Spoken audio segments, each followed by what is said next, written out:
এই তুমি কোথায় এসছো? সেটার নাম কি বলো? হ্যাঁ এমবিএম এনটিএম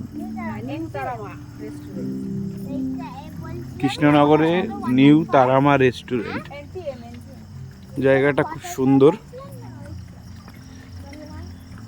আমার কেমন লাগছে জায়গাটা? খুব সুন্দর জায়গাটা। যাওয়ার সময় কটা ছবি তুলবো। হ্যাঁ, এটা আমার ভাগ্নির পছন্দের জায়গা। এইদিকে দেখো চাষের জমি, দুদিকেই চাষের জমি, একটা লন আছে, আর ওই যে চিনি আসছে, ঘুমাচ্ছে।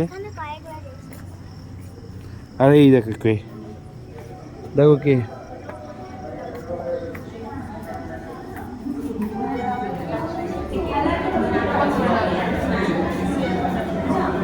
এখানে টাওয়ারটা লাগবে না?